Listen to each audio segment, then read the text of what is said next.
ఇంట్లో కూర్చుని ఇంగ్లీష్ నేర్చుకోవాలనుకుంటున్నారా? అయితే వెంటనే మా స్పోకెన్ ఇంగ్లీష్ క్లాసెస్కి కాల్ చేయండి.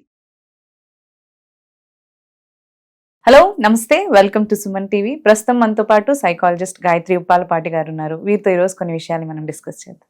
హలో అండి, నమస్తే. నమస్తే. సో మ్యారేజ్ విషయానికి వస్తే గొడవలు అవుతూ ఉంటాయి సహజంగా. అయితే ఎప్పుడే కానీ ఉమెన్నే ఎక్కువగా అడ్జస్ట్ చేసుకుని వెళ్తూ ఉండాలి, లేదంటే కాంప్రమైజ్ అవ్వాలి అని అంటూ ఉంటారు. వెరాజ్ మెన్ కి అవన్నీ ఏం చెప్పరు. సో ఎందుకు అలా అంటారు? అంటే ఇద్దరు కలిసే కదా మేక్ చేయాలి రిలేషన్షిప్. ఖచ్చితంగా. Actually beautiful question to start with అండి. ఎందుకు అంటే మోస్ట్ ఆఫ్ ద టైమ్స్ మనకి ఎడ్యుకేషన్ తో సంబంధం లేకుండా, మన ప్రొఫెషన్ తో సంబంధం లేకుండా, హోమ్ మేకరా ఎవరన్నా సరే మనకి విమెన్ కి వచ్చే ఫస్ట్ థింగ్ ఏంటి అంటే కాన్ఫ్లిక్ట్ ఉంది మ్యారేజ్ లో కానీ రిలేషన్షిప్స్ లో కానీ అంటే అడ్జస్ట్ అవ్వమనే చెప్తారు. యూజువల్ గా వాళ్ళకి ఎటు చెప్పుకోవాలో కూడా అర్థమవుదు. బికాజ్ యువతల హస్బెండ్ తాలూకా పేరెంట్స్ దగ్గర తను ఒంటరిగా ఫీల్ అవుతారు. వాళ్ళ ఓన్ పేరెంట్స్ కి చెప్పుకున్నా సరే అడ్జస్ట్ అవ్వాల్సిందే. సాధారణంగా క్లయింట్ సిచ్యువేషన్స్ లో కూడా వాళ్ళు అదే చెప్తుంటారు. మదర్ తో యూజువల్ గా షేర్ చేసుకుంటే మేము ఫేస్ చేయలేదా ఏంటి, మేము ఇవన్నీ ఫేస్ చేసి వచ్చాం, నెమ్మదిగా అలవాటు అవుతాయి. సో ఇలాంటి ఇన్పుట్స్ ఇస్తూ ఉంటారు. దాని ద్వారా ఏమవుతుందంటే ఫస్ట్ ఆఫ్ ఆల్ ఎవరితో షేర్ చేసుకోవాలో కూడా తెలీదు. రెండోది ఏంటి అంటే there should always be a bottom line for abuse అండి. అంటే వాళ్ళు షేర్ చేస్తున్నప్పుడు ఎందుకు అలా ఫీల్ అవుతున్నారో, అసలు దేనికి మనం అడ్జస్ట్ అవ్వమని చెప్తున్నాము అన్నది ఫస్ట్ వినాలి. బికాస్ అన్నిటికీ కామన్ గా అడ్జస్ట్ అయిపోమని చెప్తుంటే అందులో ఆల్కహాల్ ఉండొచ్చు, అబ్యూజ్ ఉండొచ్చు, డొమెస్టిక్ అబ్యూజ్ ఉండొచ్చు, any form of verbal or emotional abuse ఉండొచ్చు. సో వాటికి కూడా అడ్జస్ట్ అయిపోమని చెప్పేస్తున్నావా ఫస్ట్ వినకుండా.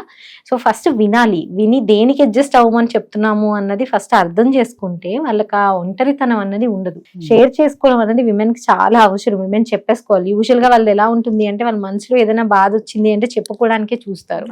సో ఆ సపోర్ట్ గనక ఫస్ట్ ఫ్యామిలీ ఇవ్వగలిగితే వాళ్ళకు ఒక థాట్ ప్రాసెస్ అంటూ వాళ్ళకే ఉంటుంది. సో ఆటోమేటిక్ గా దేనికి అడ్జస్ట్ అవ్వమంటున్నారు అన్నది అర్థమవుతుంది వాళ్ళకి. రెండు వినకుండా అడ్జస్ట్ అవ్వండి అని ఎప్పుడైతే సలహా ఇస్తామో వాళ్ళకు ఒక రకమైన రెబెలియన్ కూడా బిల్డ్ అవుతుంది ఆఫ్టర్ సమ్ టైం. నేనే అడ్జస్ట్ అవ్వాలా అన్నది.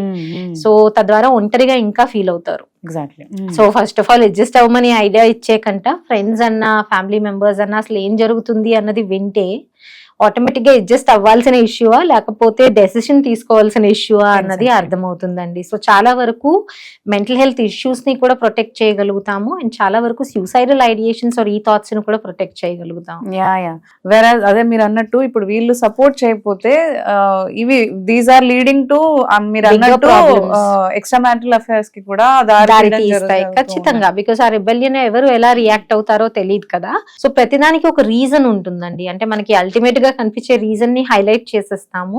బట్ ఖచ్చితంగా మ్యారేజెస్ లో ఇమోషనల్ సఫరింగ్ ఇవన్నిటి వలన కూడా అందరూ ఒకేలా ఆలోచించాలి అని లేదు. రకరకాలుగా ప్రాబ్లమ్స్ వచ్చే అవకాశం ఉంటుంది.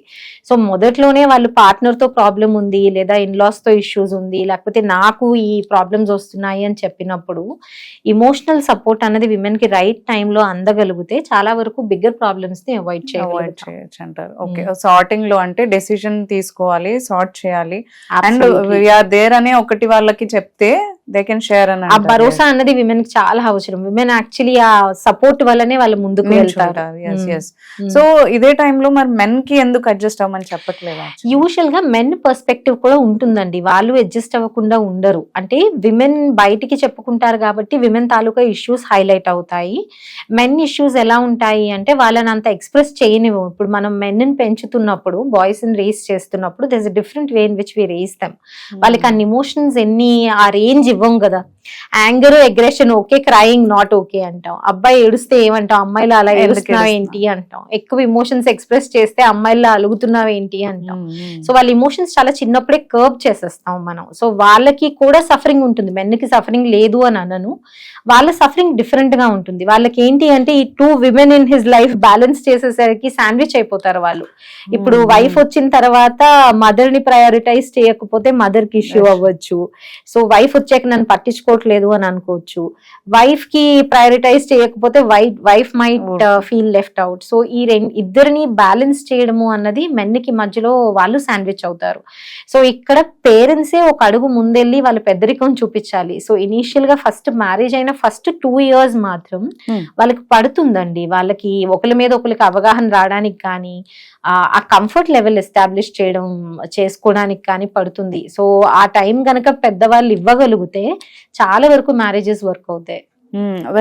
అంటే ఇప్పుడు మనకి నారో చిన్నగా ఫ్యామిలీస్ అయిపోతున్నాయి కదా, న్యూక్లియర్ అయిపోతున్నాయి, ఫ్యామిలీ మెంబర్స్ ఎవరు ఉండట్లేదు, వీళ్ళిద్దరే ఉంటున్నారు. సో అలాంటప్పుడు ఇంకా ఇష్యూస్ ఎక్కువ పెరుగుతున్నాయి కదా, అలా ఎప్పుడు ఎలా ఉండాలంటారు? అలాంటి మనం యాక్చువల్లీ న్యూక్లియర్ అనాలా, మైక్రో న్యూక్లియర్ అనాలా, ఇప్పుడు ఉన్న ఇద్దరులో కూడా 2 ఇండివిజువల్స్ అయిపోతున్నాం. కనెక్షన్ అనేది చాలా తగ్గిపోతుంది. సో బేసిక్ గా ఇక్కడ ఏంటి అంటే first of all marriages between 2 individuals, మనం బిట్వీన్ 2 ఫ్యామిలీస్ అనుకుంటాం కానీ ఫస్ట్ వాళ్ళిద్దరి మధ్యన అవగాహన కరెక్ట్ గా ఉంటే వాళ్ళకి ఏం కావాలి అన్నది క్లియర్ గా చెప్పగలుగుతారు. కమ్యూనికేషన్ అనేది క్లియర్ గా వస్తుంది. ఫస్ట్ ఆఫ్ ఆల్ వాళ్ళిద్దరి మధ్యనే అండర్స్టాండింగ్ క్రియేట్ అవ్వకపోతే ఆటోమేటిక్ గా ఫ్యామిలీ బ్యాగేజెస్ అన్ని కూడా వచ్చేస్తాయి, వాళ్ళ మధ్యన తగులు ఎక్కువైపోతాయి. మోస్ట్ ఆఫ్ ద టైమ్స్ నాకున్న క్లినికల్ ఎక్స్పీరియన్స్ బట్టి most of the times marriage suffer అవుతుంది అంటే ఫస్ట్ ఫ్యూ ఇయర్స్ లో ఇట్స్ ఆల్వేస్ అబౌట్ ఫ్యామిలీస్ గురించే కొట్టుకుంటుంటారు. ఎగ్జాక్ట్లీ, లైక్ యునో ఒపీనియన్స్, అంటే మా మదర్ ఇలా అనిపించారు, లైక్ మా మదర్ని ఇలా అన్నావు అని కానీ, లేకపోతే నువ్వు ఎందుకు అడ్జస్ట్ అవ్వట్లేదు, ఇవి మా ఫ్యామిలీ రూల్స్, మా ఫ్యామిలీ ఇలాగే ఉంటుంది అని కానీ.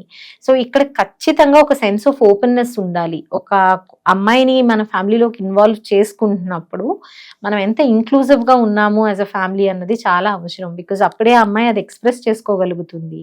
అండ్ తనకి ఎంతవరకు తననో రిసీవ్ చేసుకుంటున్నాము అన్నది కూడా ఇంపార్టెంట్. అలాగే అమ్మాయిలు కూడా ఎంతవరకు నో రిసీవ్ చేసుకుంటున్నారు వాళ్ళకు అది ఉండాలి. అంటే ఫ్యామిలీ వాళ్ళు కొన్ని నో చెప్తున్నప్పుడు నేను ఏ నోస్ రిసీవ్ చేసుకోగలను, అంటే ఇది పెద్ద లైఫ్ ఆల్టరింగ్ థింగ్ కాదు, నేను మారగలను ఇక్కడ.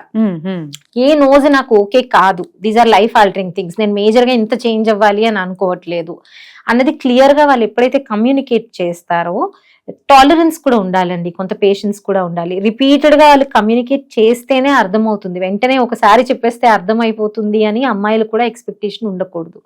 రిపీటెడ్ గా నేను చెప్పాల్సిన విధానంలో చెప్పగలుగుతున్నానా, మెత్తగా చెప్పగలుగుతున్నానా, మెత్తగా in the sense assertive and firm, but గట్టిగా అరిచినట్టు గొడవలు పెట్టుకుంటూ కాకుండా నింపాదిగా చెప్పగలుగుతున్నానా అన్నది ఎప్పుడైతే చూసుకుంటారో ఇద్దరు తరఫు నుంచి కూడా ఒక సెన్స్ ఆఫ్ బ్యాలెన్స్ వస్తుంది. సో ఈ అడ్జస్ట్ చేసుకోవాలి అనేది ఇద్దరిలోనూ ఉండాలని అంటారు. ఖచ్చితంగా అడ్జస్ట్ చేసుకోవాలి అన్నది ఇద్దరు తరఫున ఉండాలి.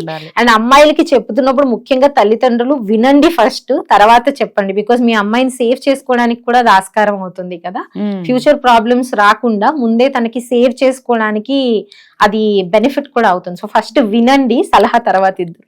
ఇలా చేసినప్పుడు వాళ్ళకి రాంగ్ మనమేనేమో అని అనిపిస్తూ ఉంటది, నన్నే రాంగ్ అంటున్నారు, అసలు వినట్లేదు, లేకపోతే అర్థం చేసుకోవట్లేదు అనే ఇష్యూస్ అక్కడే స్టార్ట్ అవుతున్నాయి అంట. ఖచ్చితంగా అక్కడే వాళ్ళకి డౌట్, వాళ్ళని వాళ్ళు నిందించుకోవడం, వాళ్ళని వాళ్ళు ఎక్సెసివ్ గా కరెక్ట్ చేసేసుకోవడం, అకామిడేట్ చేసేయడం అందరినీ, ఇవన్నీ కూడా స్టార్ట్ అవుతాయి. ఓకే, వెల్ సెడ్ అండి. Thank you so much. Thank you.